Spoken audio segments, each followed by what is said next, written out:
Hello નમસ્કાર વિદ્યાર્થી મિત્રો, વેદ ડિજિટલ એજ્યુકેશનમાં આપનું સહૃદય હાર્દિક સ્વાગત છે। આજે આપણે ધોરણ 11 વિષય બીએ એટલે કે વાણિજ્ય વ્યવસ્થા અને સંચાલન, જેનું પહેલું જ ચેપ્ટર ધંધાનું સ્વરૂપ, હેતુ અને કાર્યક્ષેત્ર, જેનું સ્વાધ્યાય સોલ્યુશન આપણે જોવાના છીએ।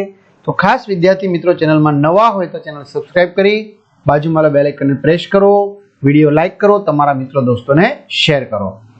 તો લઈએ પહેલું ચેપ્ટર ધંધાનું સ્વરૂપ, હેતુ અને કાર્યક્ષેત્ર, જેનું સ્વાધ્યાય સોલ્યુશન આપણે આ વિડીયોમાં લઈએ। તો પહેલો જ પ્રશ્ન, નીચેના પ્રશ્નો માટે આપેલા વિકલ્પોમાંથી સાચો વિકલ્પ પસંદ કરી ઉત્તર લખો। પહેલું, આર્થિક પ્રવૃત્તિનો હેતુ કયો હોય છે? તો 4 જવાબમાંથી સાચો જવાબ છે મિત્રો નાણાકીય વળતર।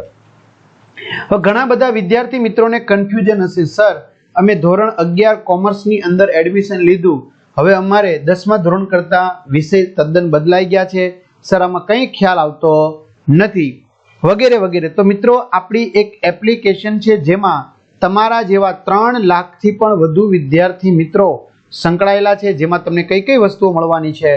તો બધા જ વિષયના પાઠ્યપુસ્તકના પ્રકરણની સમજૂતીના વિડીયો, સ્વાધ્યાયની સમજૂતીના વિડીયો, વિષય પ્રમાણે મટીરીયલ, પરીક્ષા માટે ઉપયોગી અસાઇનમેન્ટ, બધા જ વિષયના પરીક્ષાના પેપરની સમજૂતીના વિડીયો, એકમ કસોટીની સમજૂતીના વિડીયો અને સ્વઅધ્યયન પોથી તમારે આવવાનું નથી। હવે તો ગૂગલ પ્લે સ્ટોર કે જ્યાંથી ગેમ ડાઉનલોડ થાય છે, તો ત્યાં જઈને વેદ ડિજિટલ એજ્યુકેશન નામની એપ્લિકેશન ડાઉનલોડ કરો, તમારા મમ્મી પપ્પાના તમારા પોતાના મોબાઈલ નંબર ઉમેરો, સેન્ડ ઓટીપી કરશો એટલે 4 આંકડાનો ઓટીપી નાખશો એટલે પેડ કોર્સમાં વિદ્યાર્થી મિત્રો તમને વાંચવા માટેનું જુદું જુદું મટીરીયલ, સ્વાધ્યાયની પીડીએફ બધું મળી જશે।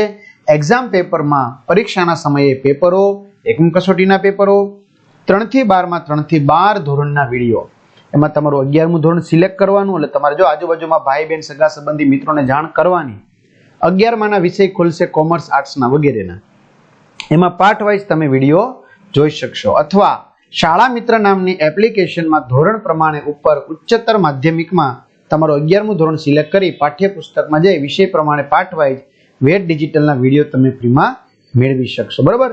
જેટલું વધુ મેક્સિમમ વિદ્યાર્થી મિત્રો શેર કરશે, સબસ્ક્રાઇબ કરશે, એટલું આપણે તમને વધુ ને વધુ ઉપયોગી થવા માટે કંઈક ને કંઈક વિડીયો બનાવતા રહીશું। ચલો બીજું, ધંધાનું અસ્તિત્વ ચાલુ રાખવા માટે શું અનિવાર્ય છે? નફો। ધંધાની કાર્યક્ષમતાનો માપદંડ કયો છે? નફો। કાચા માલમાંથી તૈયાર માલનું ઉત્પાદન થાય એટલે કયા તૃષ્ટિગુણનું સર્જન થાય છે? સ્વરૂપ।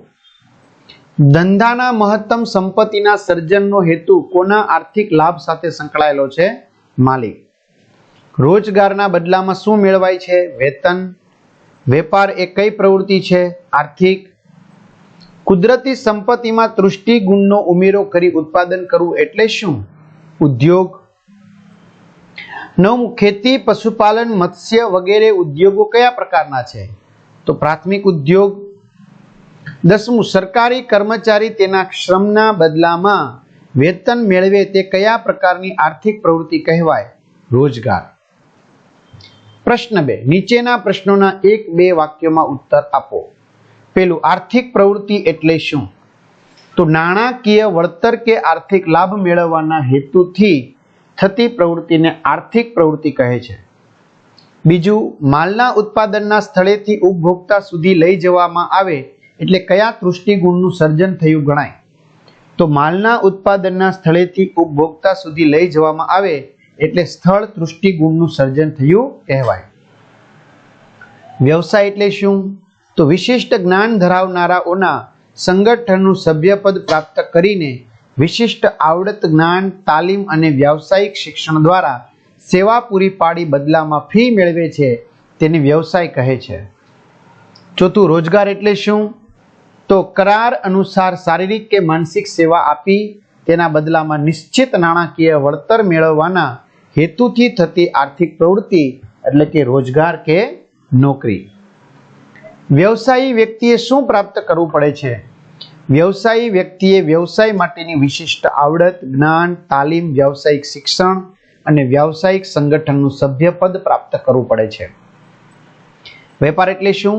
તો નફાના હેતુથી 2 વ્યક્તિઓ વચ્ચે વસ્તુ કે સેવાના બદલામાં વસ્તુ કે સેવાનો અથવા નાણાંના બદલામાં વસ્તુ કે સેવાનો વિનિમય એટલે વેપાર. પ્રાથમિક ઉદ્યોગ કોની સાથે સંકળાયેલો છે? તો પ્રાથમિક ઉદ્યોગ સમુદ્ર, જમીન અને હવા સાથે સંકળાયેલો છે. ત્યાર પછી પ્રાથમિક ઉદ્યોગ અને ગૌણ ઉદ્યોગને કયો ઉદ્યોગ મદદગાર બને છે? તો પ્રાથમિક ઉદ્યોગ અને ગૌણ ઉદ્યોગને આનુષંગિક ઉદ્યોગ મદદગાર બને છે. ત્યાર પછી વિદ્યાર્થી મિત્રો પ્રશ્ન 3, નીચેના પ્રશ્નોના ટૂંકમાં ઉત્તર આપો. પહેલું, ધંધાને આર્થિક પ્રવૃત્તિ કેવી રીતે કહી શકાય? તો ધંધો આર્થિક પ્રવૃત્તિનો એક ભાગ છે. નફાના ઉદ્દેશથી કરવામાં આવતી આર્થિક પ્રવૃત્તિને ધંધો કહે છે. પ્રોફેસર દીક્ષિતના મતે નફાના ઉદ્દેશથી કરવામાં આવતી કોઈ પણ પ્રકારની આર્થિક પ્રવૃત્તિ એટલે ધંધો. ધંધાકીય પ્રવૃત્તિઓ જેવી પ્રવૃત્તિઓ અન્ય જગ્યાએ થતી હોય, પરંતુ જો તેનો હેતુ નફાનો ન હોય તો તે પ્રવૃત્તિઓને ધંધો કહેવાય નહીં. વિદ્યાર્થી મિત્રો, આ સંપૂર્ણ સ્વાધ્યાયના સોલ્યુશનની પીડીએફ તમારે મેળવવી હોય તમામ ચેપ્ટરની, તો ક્યાંથી મળી જશે? આપણે જે વાત કરી આપણે વેદ ડિજિટલ એજ્યુકેશન નામની એપ્લિકેશનમાં પેડ પ્લાનમાંથી મળી જશે. તમારે માત્ર એમાંથી ખાલી સ્વાધ્યાય જ લખવાનું રહેશે.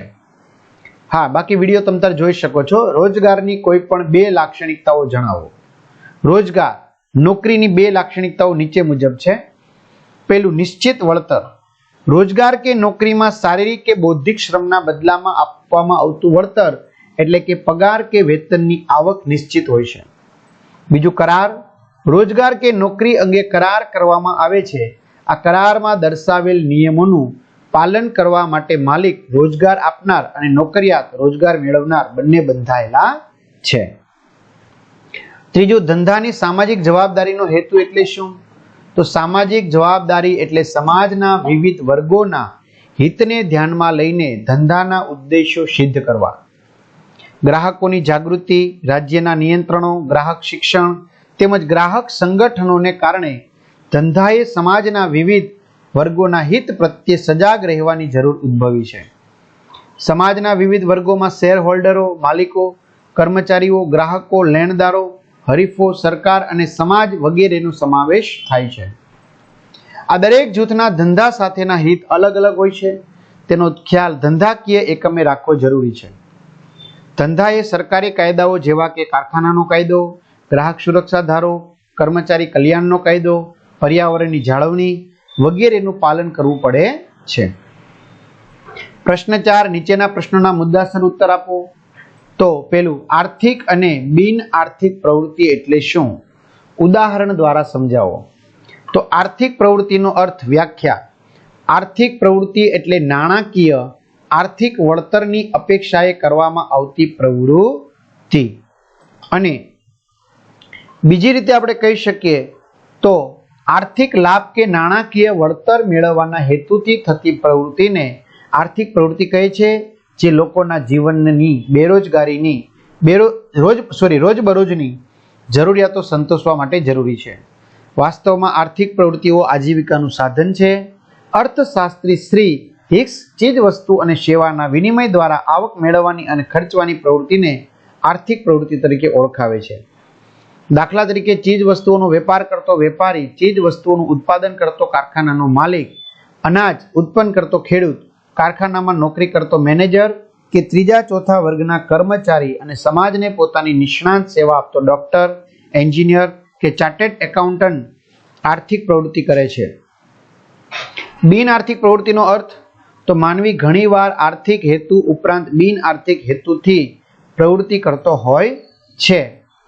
નાણાકીય આર્થિક વળતરની અપેક્ષા વગર અન્ય હેતુથી થતી પ્રવૃત્તિને બિન આર્થિક પ્રવૃત્તિ કહે છે. માનવી પ્રેમ, સેવા, દેશદાજ, દયા, લાગણી, ધર્મવૃત્તિ, રીત રિવાજો, માન્યતા, મોભો કે મહત્વાકાંક્ષાથી પ્રેરાઈને કેટલીક પ્રવૃત્તિઓ કરતો હોય છે. આવી પ્રવૃત્તિઓનો હેતુ આર્થિક વળતર મેળવવાનો હોતો નથી. આવી પ્રવૃત્તિઓને બિન આર્થિક પ્રવૃત્તિઓ કહે છે. દાખલા તરીકે ઘરમાં રસોઈ કરતી સ્ત્રી, બાળ ઉછેરની પ્રવૃત્તિ કરતી માતા, શેરીના અભણ માણસોને મફત લખતા વાંચતા શીખવતો શિક્ષક, દુષ્કાળ, રેલ અને ધરતીકંપની રાહત છાવણીમાં કાર્ય કરતા સ્વયંસેવકો, પોતાના બગીચામાં બાગકામ કરતો શિક્ષક, વ્યાયામ કરતો વિદ્યાર્થી, રોગ નિદાન કેમ્પમાં વિનામૂલ્યે સેવા પૂરી પાડતો ડોક્ટર વગેરે બિન આર્થિક પ્રવૃત્તિઓ છે. ત્યાર પછી બીજો પ્રશ્ન લઈએ, વ્યવસાયનો અર્થ સમજાવી તેની લાક્ષણિકતાઓ જણાવો. તો વ્યવસાયનો અર્થ વિશિષ્ટ નિષ્ણાંત સેવા આપી બદલામાં ફીના સ્વરૂપમાં નાણાકીય આર્થિક વળતર મેળવવા માટે થતી આર્થિક પ્રવૃત્તિઓને વ્યવસાય કહે છે. વ્યાવસાયિક વ્યક્તિએ કોઈ ચોક્કસ ક્ષેત્રમાં ખાસ શિક્ષણ અને તાલીમ મેળવી જ્ઞાન અને કુશળતા પ્રાપ્ત કરેલા હોય છે, જેનો લાભ તે સમાજને આપે છે. બદલામાં તે ફીના સ્વરૂપમાં નાણાકીય વળતર મેળવે છે.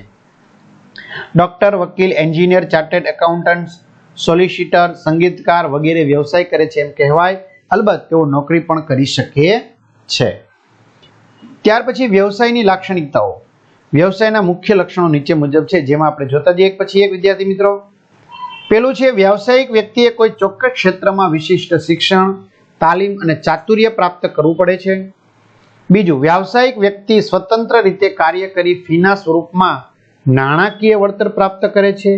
ફીનો આધાર વ્યાવસાયિકની શૈક્ષણિક લાયકાત, વિશિષ્ટ તાલીમ, અનુભવ, કુશળતા, હરીફાઈ, કામના સંજોગો, કાર્ય વિસ્તાર વગેરેને આધારે અલગ અલગ હોય છે.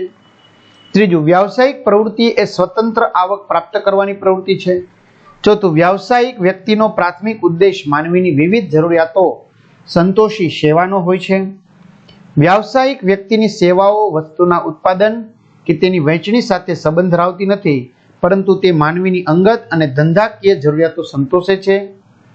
છઠ્ઠું, વ્યવસાયમાં મળતું વળતર અનિશ્ચિત હોય છે. કોઈ વાર વધુ કે કોઈ વાર ઓછી ફીની આવક પ્રાપ્ત થાય છે. સાતમું, વ્યાવસાયિક વ્યક્તિએ જે તે વ્યવસાયનું સભ્યપદ મેળવવું પડે છે. દરેક વ્યવસાયની આચાર સંહિતાનું પાલન કરવું પડે છે. આઠમું, વ્યાવસાયિકો પોતાની સ્વતંત્ર પ્રેક્ટિસ કરતા હોય ત્યારે જ તેઓ વ્યવસાય કરે છે એમ કહેવાય. તેઓ નોકરી પણ કરી શકે છે. ત્રીજું, વેપાર અને વાણિજ્યનો તફાવત સ્પષ્ટ કરો. જો વિદ્યાર્થી મિત્રો તમે આ પીડીએફ એપ્લિકેશનમાં જઈને મેળવશો તો તેમાં તમે ડાઉનલોડ કરી શકશો, બરાબર. પછી તમે એની ટાઈમ એનીવેર વગર નેટ વગર તમે વાંચી શકશો, બરાબર. એટલે તમારે કંઈ ચિંતા જેવું છે નહીં પછી, એટલે ખાસ મેળવી લેજો. વેપાર અને વાણિજ્ય વચ્ચેનો તફાવત નીચે મુજબ છે. તો તફાવતના મુદ્દા, વેપાર અને વાણિજ્ય. જેમ કે પેલો અર્થ, તો વેપાર એટલે માલ અને સેવાઓની નાણાંના બદલામાં લેવડ દેવડ. વાણિજ્ય એટલે વેપાર અને વેપારને સહાયક સેવાઓ. બીજું, કાર્યક્ષેત્ર. વેપારનો ખ્યાલ અને તેનું કાર્યક્ષેત્ર મર્યાદિત છે. વાણિજ્યનો ખ્યાલ અને તેનું કાર્યક્ષેત્ર વિશાળ છે. સમાવેશ. વેપારમાં વાણિજ્યનો સમાવેશ થતો નથી, વેપાર વાણિજ્યનો ભાગ છે. વાણિજ્યમાં વેપારનો સમાવેશ થઈ જાય છે. ચોથું, સહાયક સેવાઓનો સમાવેશ. વેપારમાં સહાયક સેવાઓનો સમાવેશ થતો નથી, વાણિજ્યમાં વેપાર ઉપરાંત સહાયક સેવાઓનો સમાવેશ થાય છે. પક્ષકારો. વેપારમાં બંને પક્ષકારો મોટે ભાગે પરસ્પરથી પરિચિત હોય છે અને નજીકના સ્થળના હોય છે.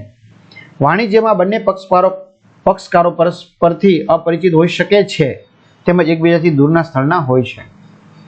પાંચમું, નીચેના પ્રશ્નોના સવિસ્તર ઉત્તર આપો. ધંધો એટલે શું? ધંધાની લાક્ષણિકતા જણાવો. વિદ્યાર્થી મિત્રો, આ સવાલ છે એ મોસ્ટ આઈએમપી છે, ખાસ તૈયાર કરી લેવો. ધંધાનો અર્થ અને વ્યાખ્યા, એટલે કે meaning and definition of business. તો ધંધો આર્થિક પ્રવૃત્તિનો એક ભાગ છે. ધંધો શબ્દ એ અંગ્રેજી શબ્દ બીજી પરથી ઉતરી આવ્યો છે.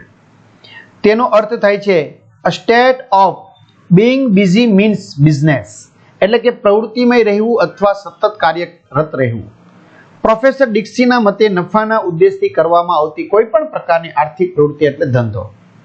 શ્રી લ્યુઇસ હેનીની દ્રષ્ટિએ વસ્તુઓના ખરીદ વેચાણ મારફતે સંપત્તિ ઉત્પન્ન કરવાના કે તે પ્રાપ્ત કરવાના ઉદ્દેશથી કરવામાં આવતી માનવીય પ્રવૃત્તિ એટલે ધંધો. ધંધાની ઓળખ નફાના હેતુથી થાય છે. ધંધાકીય પ્રવૃત્તિઓ જેવી પ્રવૃત્તિઓ અન્ય જગ્યાએ થતી હોય, પરંતુ જો તેનો હેતુ નફાનો ન હોય તો તે પ્રવૃત્તિઓને ધંધો કહેવાય નહીં. ધંધામાં કોઈક વાર નુકસાન કે ખોટ જાય તો પણ તે પ્રવૃત્તિ ધંધો કહેવાય. ટૂંકમાં નફાના ઉદ્દેશથી આચરવામાં આવતી કોઈ પણ પ્રકારની કાયદેસરની આર્થિક પ્રવૃત્તિ એટલે ધંધો. ધંધાની લાક્ષણિકતાઓ.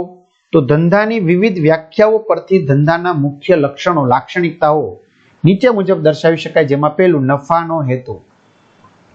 ધંધાનો મુખ્ય ઉદ્દેશ આર્થિક પ્રવૃત્તિ દ્વારા નફો મેળવવાનો છે. નફો એ ધંધાની જીવાદોરી છે. વસ્તુની પડતર કિંમત કરતા ઊંચા ભાવે વસ્તુ વેચવામાં આવે એટલે નફો થયો ગણાય. જો લાંબો સમય નફો મળતો બંધ થાય તો ધંધો બંધ કરવો પડે તેવી શક્યતા રહે છે. ધંધામાં નફાનું પુનઃ રોકાણ કરી મૂડી વધારી શકાય છે. નફાના માપદંડથી ધંધાની કાર્યક્ષમતા માપવામાં આવે છે. આમ નફો એ ધંધાનું ચાલક બળ અને પારાશીશી છે. બીજું, વસ્તુ અને સેવાનો વિનિમય. તો ધંધામાં વસ્તુ અને સેવાઓનું ઉત્પાદન કરી અથવા ખરીદીને તેનું વેચાણ કરવામાં આવે એટલે વસ્તુ કે સેવાનો વિનિમય થાય છે. ધંધામાં આમ વસ્તુ કે સેવાનો વિનિમય સંકળાયેલો છે. વસ્તુઓ ભૌતિક એટલે કે દ્રશ્ય કે મૂર્ત હોય છે, જેમ કે પેન, ખુરશી, ઇલેક્ટ્રિક સાધનો, કપડાં વગેરે. સેવાઓ અદ્રશ્ય કે અભૌતિક કે અમૂર્ત હોય છે, જેમ કે વીજળી પૂરી પાડવી, વાહન વ્યવહાર, બેન્કિંગ વગેરે. ત્રીજું, જોખમ અને અનિશ્ચિતતા. ધંધામાં નાના મોટા અનેક જોખમ રહેલા છે, જેવા કે ધરતીકંપ, અતિવૃષ્ટિ, વાવાઝોડું, પૂર, દુષ્કાળ વગેરે કુદરતી જોખમો છે. જ્યારે આગ, અકસ્માત, ચોરી, હડતાલ, લૂંટફાટ, હુલ્લડ વગેરે માનવ સર્જિત જોખમો છે. ગ્રાહકોની પસંદગી, રુચિ કે ટેવમાં ફેરફાર થાય, કાચો માલ ન મળે, ટેકનોલોજીમાં પરિવર્તન આવે વગેરે ધંધાકીય જોખમો છે. આ બધા સંજોગો સંચાલકોના કાબુ બહારના છે. તો આવા જોખમોને કારણે નફાને બદલે નુકસાન કે ખોટ જવાની શક્યતા રહે છે. ધંધામાં અનેકવિધ જોખમોને પરિણામે નફામાં વધઘટ થયા કરે છે. દરેક વર્ષે એક સરખો નફો મળતો નથી. આમ આ જોખમો ધંધાની આવક પર અસર કરે છે. ચોથું, તૃષ્ટિગુણનું સર્જન. ધંધા દ્વારા તૃષ્ટિગુણનું સર્જન થાય છે. ચીજ વસ્તુઓ કે સેવા દ્વારા વપરાશને જે સંતોષ પ્રાપ્ત થાય તેને તૃષ્ટિગુણ એટલે કે વસ્તુ કે સેવામાં રહેલી માનવીની ઈચ્છા સંતોષવાની શક્તિ કહે છે. ધંધો માનવ જરૂરિયાત અને મોજ શોખની વસ્તુઓનું ઉત્પાદન કરે છે. તેના દ્વારા માનવ જીવન આરામદાયક અને સગવડ ભર્યું બને છે, તે તૃષ્ટિગુણ છે. એક સ્થળેથી બીજા સ્થળે ચીજ વસ્તુઓની ફેરબદલી કરીને સ્થળ તૃષ્ટિગુણનું સર્જન થાય છે. ગોદામમાં અમુક સમયે માલનો સંગ્રહ કરી જરૂરિયાતના સમયે માલ પૂરો પાડીને સમય તૃષ્ટિગુણનું સર્જન કરવામાં આવે છે. પાંચમું, પ્રવૃત્તિઓનું સાતત્ય. ધંધામાં થતી પ્રવૃત્તિ સતત ચાલુ રહેવી જોઈએ. એકાદ બે વખત છૂટી છવાઈ પ્રવૃત્તિ થાય તેને ધંધો ન કહેવાય. દુકાન, કારખાના, લારી ગલ્લા, કંપની વગેરે નિયમિત રીતે સતત પ્રવૃત્તિઓ કરે છે તેને ધંધો કહેવાય. પરંતુ આપણે આપણું ટેલિવિઝન નફો લઈને વેચીએ તો તેને ધંધો ન કહેવાય. નાણાંની જરૂરિયાત. ધંધાકીય પ્રવૃત્તિ માટે તેની શરૂઆતથી માંડીને અંત સુધી નાણાંની જરૂર પડે છે. કારખાનામાં કાચા માલમાંથી તૈયાર માલનું ઉત્પાદન કરવા, વેપારીને માલની ખરીદી કરવા માટે નાણાંની જરૂર પડે છે. સાતમું, આર્થિક પ્રવૃત્તિ. ધંધો એક પ્રકારની આર્થિક પ્રવૃત્તિ છે. આર્થિક પ્રવૃત્તિ હોવાથી તે નાણાકીય વળતરની અપેક્ષામાં થતી હોય છે. ધંધામાં આ નાણાકીય વળતર નફાના સ્વરૂપમાં હોય છે. બે પક્ષકારો. ધંધામાં વસ્તુઓ કે સેવાઓની લેવડ દેવડ, અદલા બદલી કે ખરીદ વેચાણ થાય છે. અમુક ભાવ લઈ વસ્તુઓ કે સેવાઓ પૂરું પાડવામાં આવે છે કે મેળવવામાં આવે છે. તેમાં બે પક્ષકારો હોય છે, ખરીદનાર કે સેવા મેળવનાર અને વેચનાર કે સેવા આપનાર. તેથી વપરાશ માટે વસ્તુઓ કે સેવાઓ મેળવવામાં આવે તેને ધંધો ગણી શકાય નહીં. ઉત્પાદન અને વિતરણની પ્રવૃત્તિનો ધંધામાં સમાવેશ થાય છે, કારણ કે તેમાં નફાના આશયથી વિનિમય થતો હોય છે. બીજું, ધંધાના સામાજિક હેતુઓ જ સમજાવો. તો ધંધાના સામાજિક હેતુઓ. ધંધો સમાજને લાભ મળે તે હેતુથી કેટલાક સામાજિક હેતુઓને મહત્વ આપે છે. કોઈ પણ ધંધાકીય પ્રવૃત્તિ સમાજમાં જ શરૂ થાય છે, સમાજમાં રહીને વિકસે છે, વૃદ્ધિ પામે છે. આથી ધંધાની સમાજ પ્રત્યેની જવાબદારી છે. સમાજ વગર ધંધાનું અસ્તિત્વ અશક્ય છે. આના કારણે ધંધાના નફા સિવાયના હેતુઓનું મહત્વ સ્વીકારવામાં આવ્યું છે. ધંધાના કેટલાક સામાજિક હેતુઓ નીચે મુજબ છે, જેમાં પહેલું, સામાજિક જવાબદારીનો હેતુ. તો લઈએ, સામાજિક જવાબદારીના ખ્યાલની આવશ્યકતા સરકારી નિયંત્રણો, ગ્રાહક જાગૃતિ, ગ્રાહક શિક્ષણ, ગ્રાહક સંગઠન અને સામાજિક સભાનતાને કારણે ઉદ્ભવી છે. સમાજના વિવિધ જૂથોના હિત પ્રત્યે સભાન રહેવાની જરૂરિયાત ઉદ્ભવી છે. ધંધાકીય એકમ સાથે સમાજના વિવિધ જૂથો કે વિવિધ વર્ગો સંકળાયેલા હોય છે. સમાજના વિવિધ વર્ગોમાં શેરહોલ્ડરો, કર્મચારીઓ, ગ્રાહકો, લેણદારો, હરીફો, સરકાર અને સમાજનો સમાવેશ થાય છે.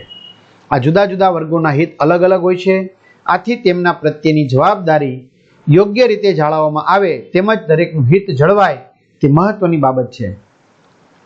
ધંધાએ વિવિધ કાનૂનોનું પાલન કરવું પડે છે, જેમ કે કારખાનાનો કાયદો, પ્રદૂષણ નિયંત્રણનો કાયદો, કર્મચારી કલ્યાણનો કાયદો, ગ્રાહક સુરક્ષાનો ધારો, ગુમાસ્તા ધારો, પ્રોવિડન્ટ ફંડનો કાયદો વગેરે.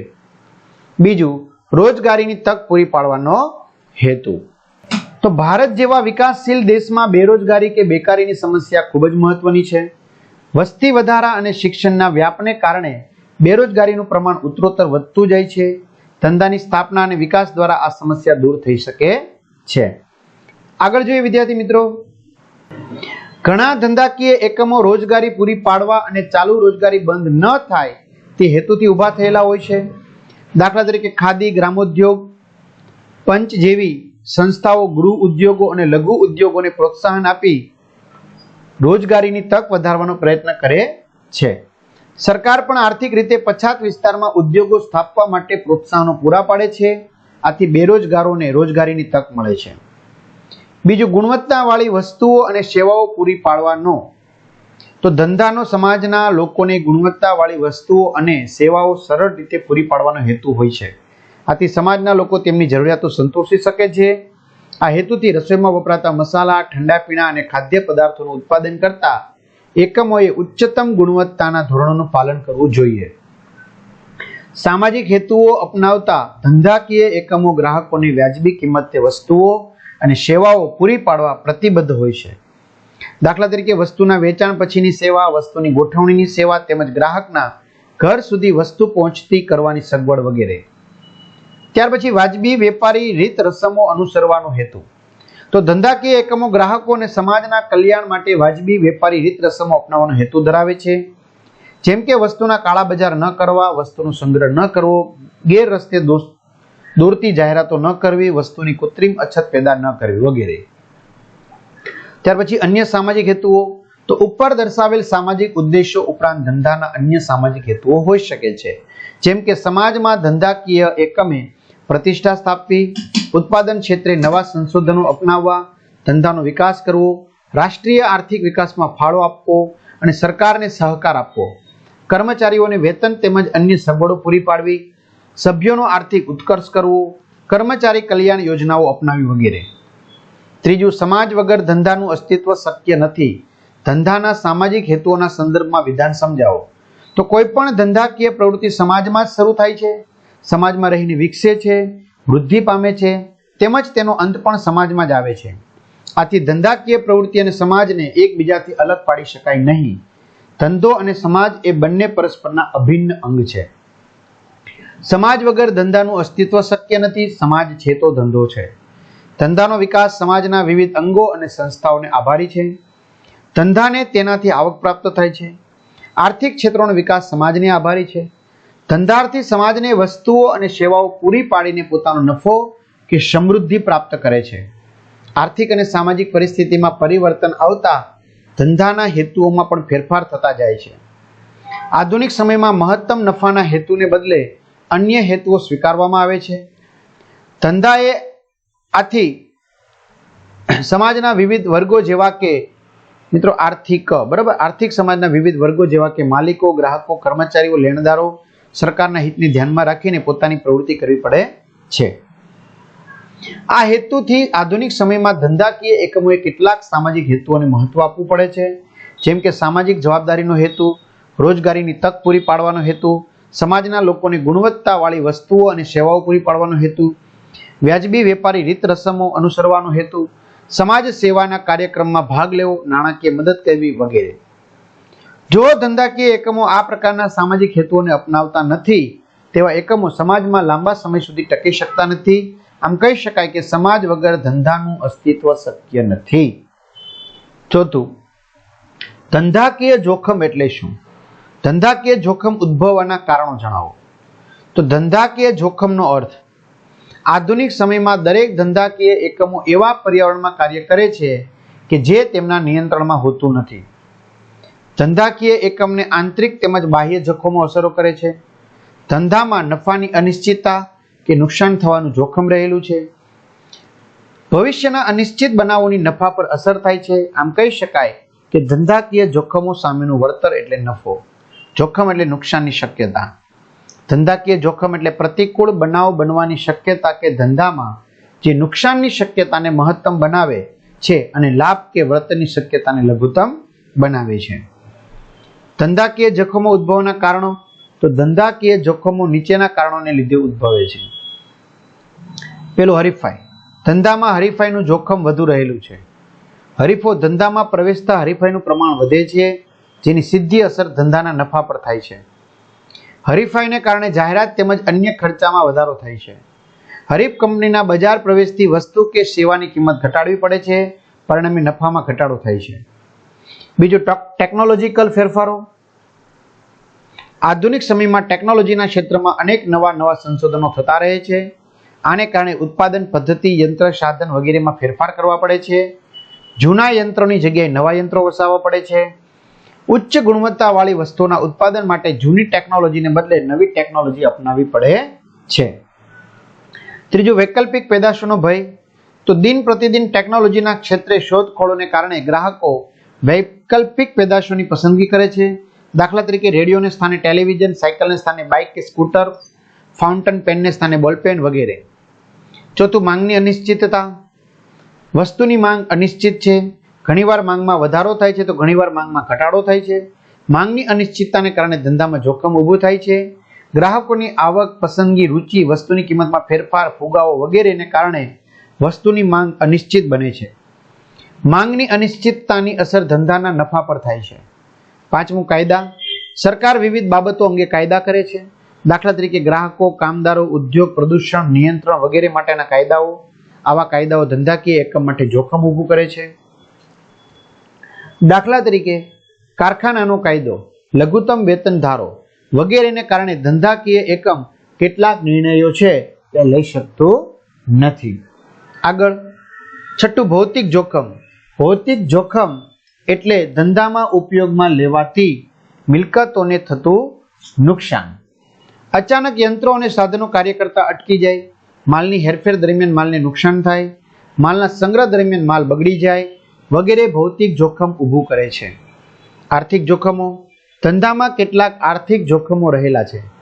તેજી મંદી, વ્યાજ દરમાં વધારો ઘટાડો, વિદ્યુત દરમાં વધારો, મોંઘવારી ભથ્થામાં વધારો, સરકારી કરવેરામાં વધારો, સરકારી નિયમોમાં ફેરફારો થવા વગેરેને કારણે ધંધાના ખર્ચમાં વધારો થાય છે.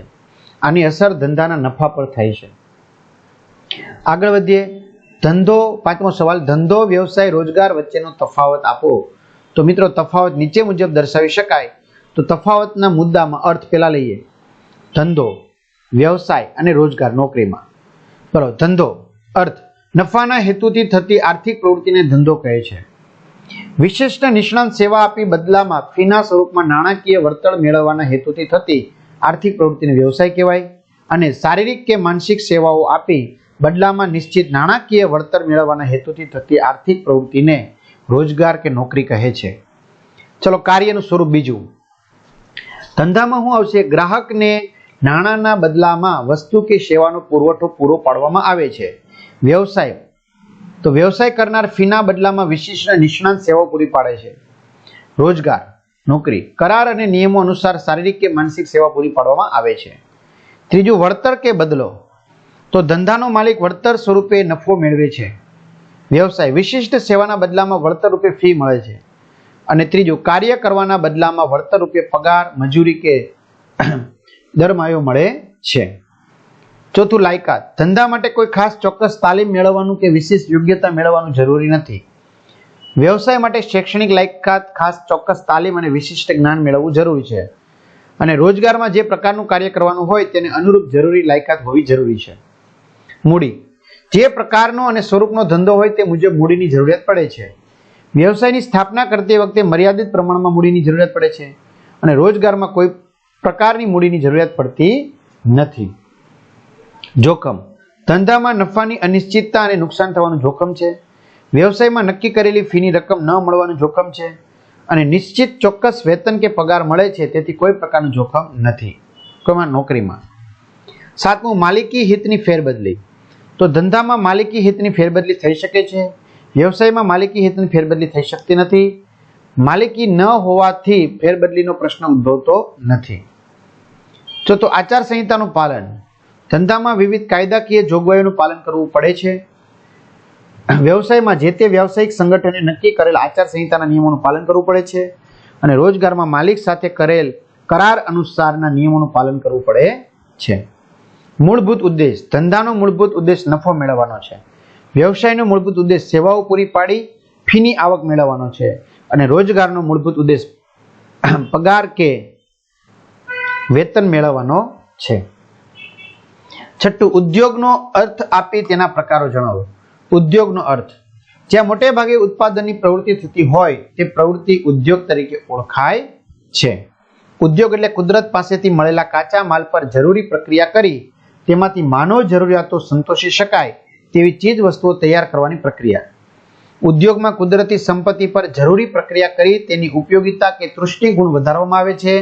દાખલા તરીકે કપાસમાંથી કાપડ બનાવવાની પ્રક્રિયા, લાકડામાંથી ફર્નિચર બનાવવાની પ્રક્રિયા, ઘઉંમાંથી બિસ્કિટ બનાવવાની પ્રક્રિયા વગેરે ઉદ્યોગના ઉદાહરણો છે. ઉદ્યોગના પ્રકારો, ઉદ્યોગના મુખ્ય 3 પ્રકાર પાડી શકાય. પ્રાથમિક કે મૂળભૂત ઉદ્યોગ, બીજું ગૌણ ઉદ્યોગ, ત્રીજું આનુષંગિક ઉદ્યોગ. તો પેલો લઈએ પ્રાથમિક કે મૂળભૂત ઉદ્યોગ. આ મૂળભૂત ઉદ્યોગો છે. આ ઉદ્યોગોમાં કુદરત પર વધારે આધાર રાખવામાં આવે છે. જમીન, દરિયો, હવા વગેરેમાંથી આવા ઉદ્યોગો ઉત્પાદન કરે છે. આ પ્રકારના ઉદ્યોગોમાં શિકારનો ઉદ્યોગ, મત્સ્ય ઉદ્યોગ, પશુપાલન, ખેતી, ખાણ ઉદ્યોગ, મરઘા, બતકા, ઉછેર વગેરેનો સમાવેશ થાય છે. ગૌણ ઉદ્યોગ, ગૌણ ઉદ્યોગો એટલે એવા ઉદ્યોગો કે જે મૂળભૂત ઉદ્યોગોની પેદાશોને કાચા માલ તરીકે ઉપયોગ કરી નવી પેદાશોનું સર્જન કરે છે. ત્યાર પછી કુદરતી સંપત્તિ ગ્રાહકો પાસે પહોંચે તે દરમિયાન વિવિધ પ્રકારના યંત્રો અને ટેકનોલોજી દ્વારા થતી પ્રક્રિયાને ગૌણ ઉદ્યોગો કહે છે. દાખલા તરીકે રંગ રસાયણ ઉદ્યોગ, ખાતર ઉદ્યોગ, કાપડ ઉદ્યોગ, સ્ટીલ ઉદ્યોગ વગેરે ગૌણ ઉદ્યોગો છે. ત્રીજું, આનુષંગિક ઉદ્યોગ. આ ઉદ્યોગો મૂળભૂત રીત અને ગૌણ ઉદ્યોગોને મદદ કરે છે. આ ઉદ્યોગો ગ્રાહકોની તદ્દન નજીક હોય છે. આ ઉદ્યોગો મૂળભૂત અને ગૌણ ઉદ્યોગોની પેદાશો પર પ્રક્રિયા કરીને તેને વધુ વપરાશ યોગ્ય બનાવે છે. આ રીતે આવા ઉદ્યોગો અન્ય ઉદ્યોગોને મદદ કરે છે, તેથી તેને આનુષંગિક ઉદ્યોગ કહે છે. આવા ઉદ્યોગોનું ક્ષેત્ર વિશાળ છે. દાખલા તરીકે ડેરી ઉદ્યોગ, તૈયાર કપડાં, ખાંડ, બેકરી, કાગળ, બેંક, વીમો, વખાર, વાહન વ્યવહાર, આડતિયા, માહિતી સંચાર વગેરે સમાવેશ આનુષંગિક ઉદ્યોગમાં થાય છે. ખેતી દ્વારા કપાસનું ઉત્પાદન કરવામાં આવે તે પ્રાથમિક ઉદ્યોગ, કપાસમાંથી કાપડ બનાવવામાં આવે તે ગૌણ ઉદ્યોગ, કાપડમાંથી તૈયાર વસ્ત્રો બનાવવામાં આવે તે આનુષંગિક ઉદ્યોગ. ઉદ્યોગના પ્રકારો નીચે મુજબ આકૃતિ સ્વરૂપે રજૂ કરી શકાય. ઉદ્યોગના પ્રકારો: પ્રાથમિક કે મૂળભૂત ઉદ્યોગ, ગૌણ ઉદ્યોગ અને આનુષંગિક ઉદ્યોગ. તો આ સાથે વિદ્યાર્થી મિત્રો સરસ મજાનું સ્વાધ્યાય સોલ્યુશન છે એ આપણો અહીંયા પૂર્ણ થાય છે. તમારા મિત્રો દોસ્તોને ખાસ જાણ કરો. અને પીડીએફ જોતી હોય તો મેં કીધું એમ એપ્લિકેશનમાંથી મળી, પેડ કોર્સમાંથી મળી જશે. તો અહીં સુધી રાખીએ. અસ્તુ. જય હિન્દ, જય ભારત.